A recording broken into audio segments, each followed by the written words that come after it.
The main topic in section 1.4 is what we call composite functions, which in a way is you can think of as chaining together the, the application of two functions. This picture is a good reference, but it's probably hard to understand without some examples first. But the basic idea is to think about having a machine that changes things, so maybe changes a round thing into a square thing. And you have another function that changes square things into sort of elaborate shapes. And if you chain them together, then your circle can go in the first function, produce a square thing, which goes into the second function, which produces a fancy thing. So the idea of chaining together the application of two functions is called composition of functions. The notation with the nested parentheses, which is what I'll normally use, makes the most sense because we just deal with parentheses the way we always deal with parentheses. So it looks a little more complicated, but it's the same thing. A different notation is this thing that looks like the word fog. This little O in the middle here is just read of. So we would read this f of g of x.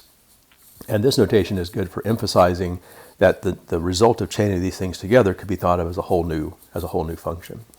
So, so primarily you'll see the first thing, but you'll see in the exercises I throw in a few of the second thing just so you're used to reading it.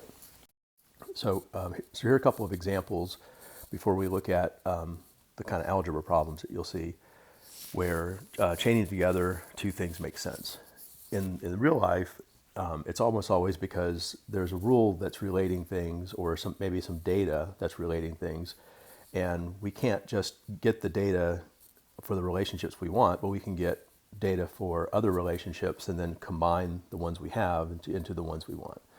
So for example, if we have the function c of x, meaning the number of calories burned when one does x sit-ups, and then s of t is the number of sit-ups a person can do in t minutes, then we have two functions that have this sort of chaining together property. And so let me write these down in a little bit different format here.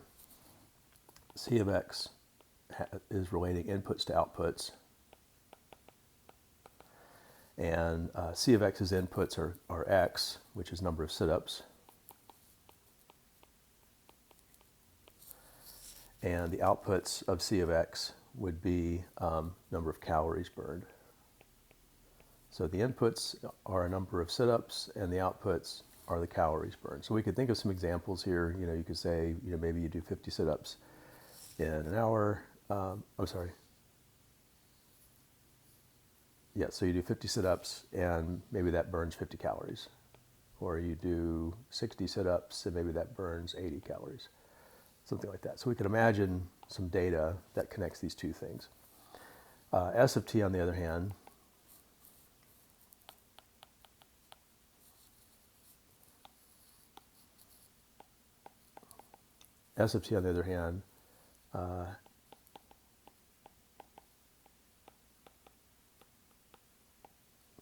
has inputs where t is the number of minutes and the output is the number of sit-ups. And so the thing that indicates that these could be chained together is the fact that we have an alignment here between the outputs of S and the inputs of C. So we can imagine a process where you give me an input into S.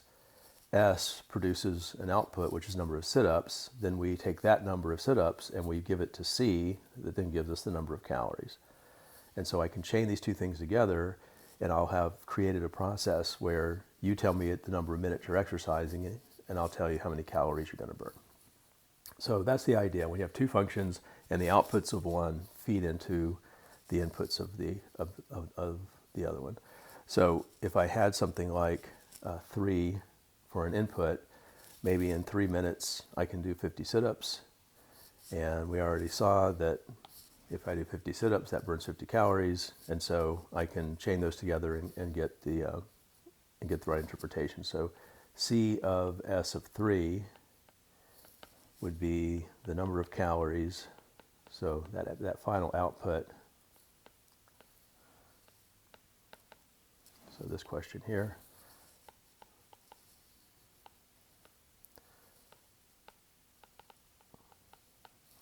So S of 3 interpretation would be the number of calories from doing sit-ups for 3 minutes.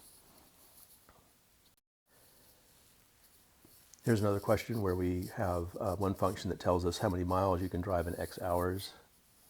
And so again, inputs and outputs for F. The inputs are, well, I don't need to call them X. So the input for F is the hours you're driving, and the F of X is the miles that you drove. And then G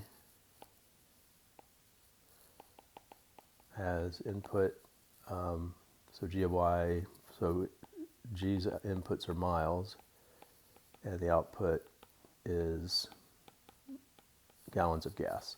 So once again, we have the miles traveled is both an output of F and an input of G.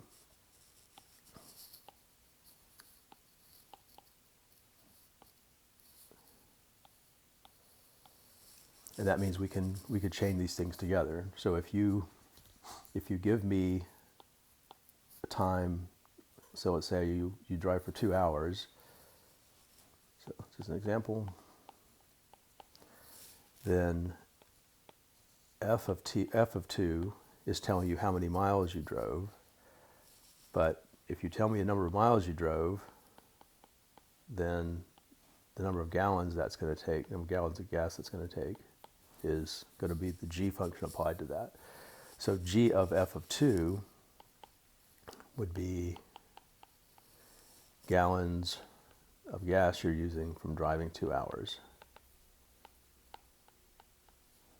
And so G of F of something makes sense, which is what this is saying. This one doesn't really have an interpretation. And we can see not only does that make sense, but that's what it means.